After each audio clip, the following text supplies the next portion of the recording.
Monday Night Raw last night, and Triple H's words was set to be epic. I mean, we had the semifinals in the Last Time Is Now tournament. Liv Morgan is back. The fallout from Survivor Series, the possible reveal of who the masked man is. Well, some of that we didn't really get, man. What is good, YouTube? Welcome back to MKE MANIACI.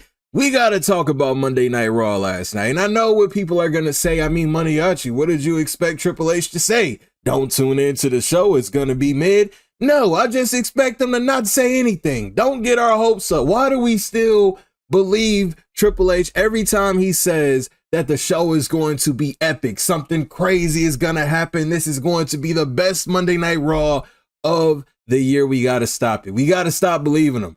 Hey, maybe I'm the only one that still believes him when he says it. I get a little excited, like, oh, let me make sure I'm tuned in right on Netflix at 8 p.m. because I can't miss this one. Papa H said this is a must see, so I must see it. Anyway, I digress. We gonna get right to the show, man. So we kicked it off with Io Sky and Rhea Ripley putting it out there that they want a shot at the women's tag team champions, the Kabuki Warriors. Of course, they were interrupted by the former women's tag team champions Alexa Bliss and Charlotte. This then turned into a tag team match being made later tonight, player. And as soon as they said that this was going to be the main event of the show, immediately my mind went to, well, this match is going to, of course, end in interference. Asuka and Kairi Sane are going to come out and attack everybody. This is typical WWE booking. We gotta play it safe here nowadays in WWE. There's not gonna be a definitive winner of it,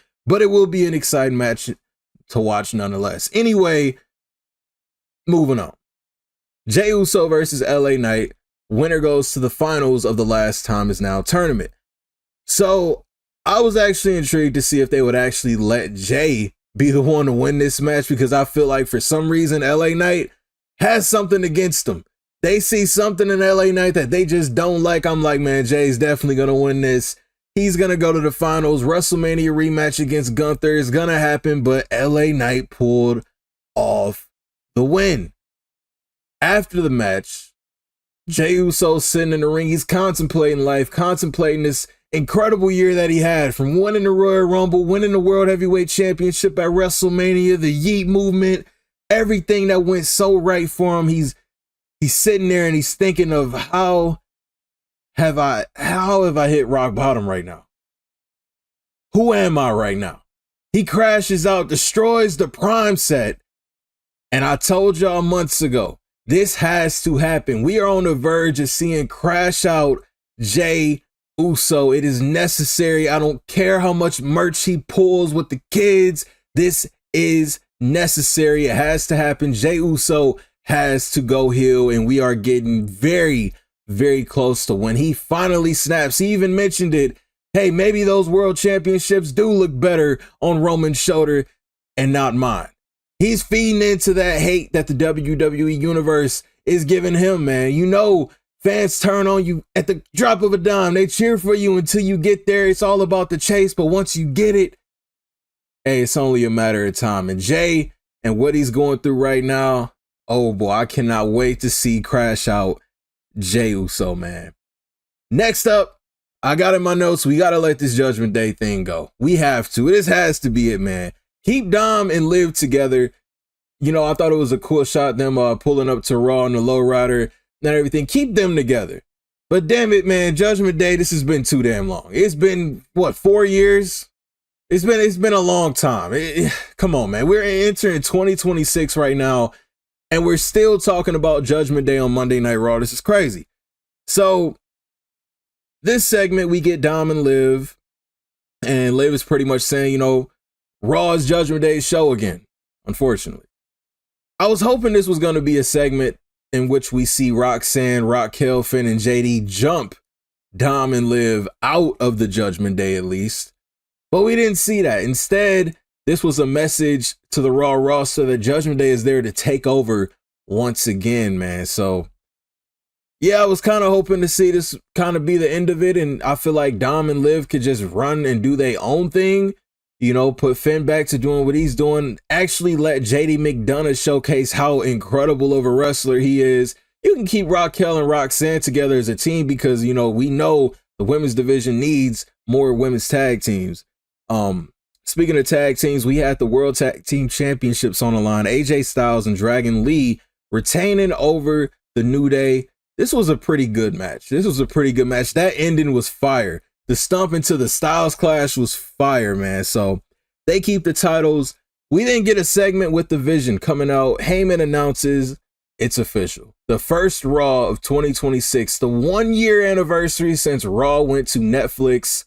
The World Heavyweight Championship will be defended. CM Punk defends the World Heavyweight title against Braun Breaker, the man that pinned him at Survivor Series.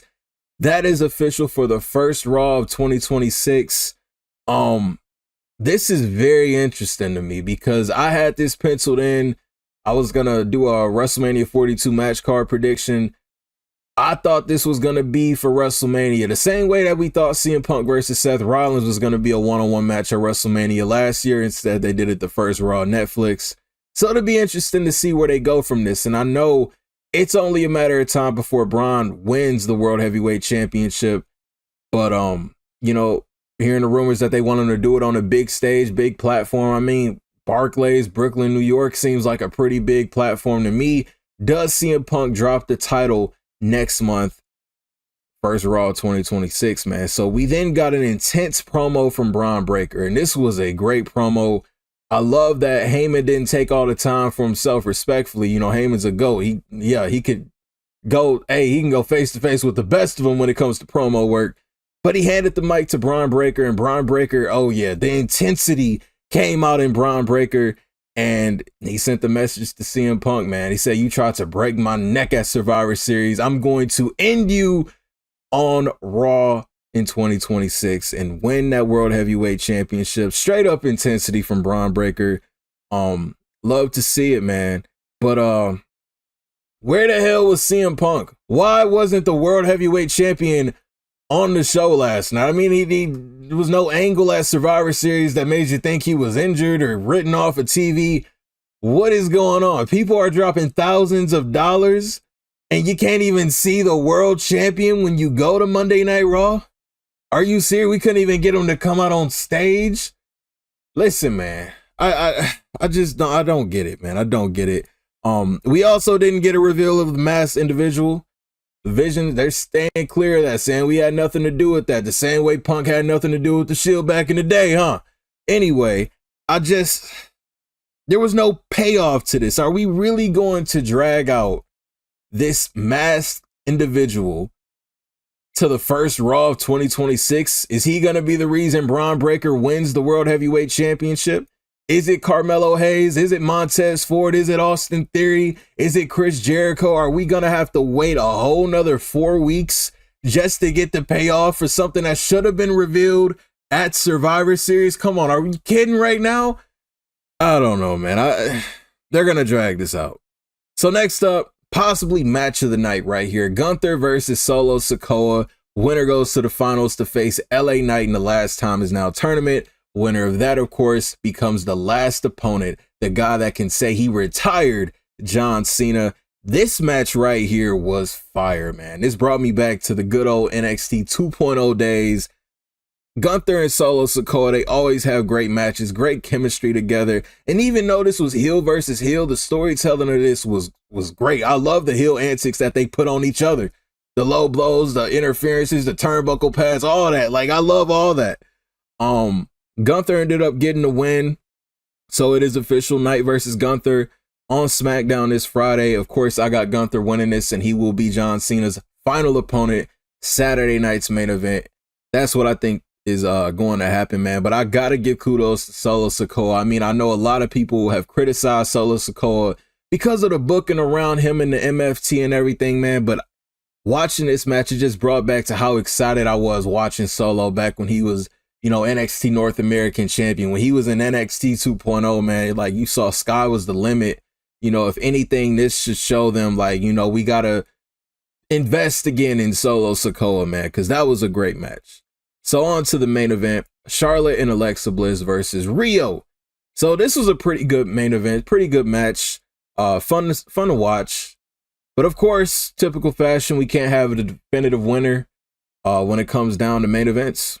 In WWE, the Kabuki Warriors got involved, Chaos broke out, Bayley and Lyra got involved, Liv, Raquel, and Roxanne got involved, took out everybody.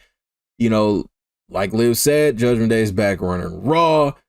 We saw Liv endorse Roxanne as Roxanne was trying to hand her the women's tag team titles. Liv gave it back, saying, no, that's you.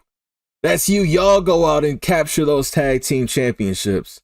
So I thought that was interesting, but I can see this angle leading to something big, possibly a 5-way ladder match. First Raw of 2026, the 1-year anniversary on Netflix. We already got CM Punk versus Braun Breaker for the World Heavyweight Championship.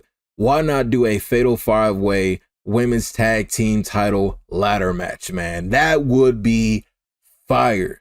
I feel like that might be the direction they go. As for Liv Morgan, does she go after Maxine Dupree in the Women's Intercontinental Championship so she can match Dirty Dom, or does she set her sights on Stephanie Valkyrie in the Women's World Championship? It's going to be one of those for Liv Morgan.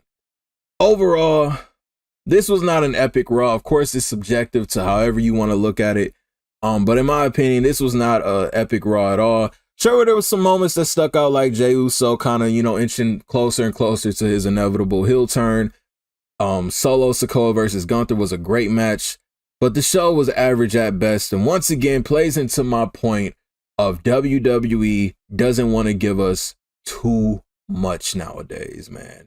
That's just my opinion, though. I feel like we're in an era of playing it safe. We're in an era of you don't get too much until Elimination Chamber. You don't get too much until the road to WrestleMania. You don't get too much until WrestleMania. And we got to stop this, man. No CM Punk. The world champion's not even on the show. You couldn't even get Cody Rhodes to appear. He's not even on Raw, but you couldn't even get Cody to appear.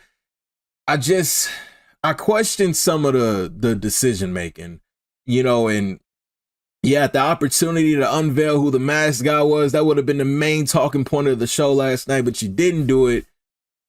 You're dragging this out. I don't know. Maybe I'm being a little too harsh, but that's just my opinion. But that was Monday Night Raw last night. Y'all let me know what you thought about it in the comment section. Yeah, I got to stop believing Triple H. Triple H, just stop telling us that Raw is going to be great. Stop telling us it's going to be epic. Just don't say anything at all. Just give us a show. We don't need to hear of how great it's going to be just to get people to tune in.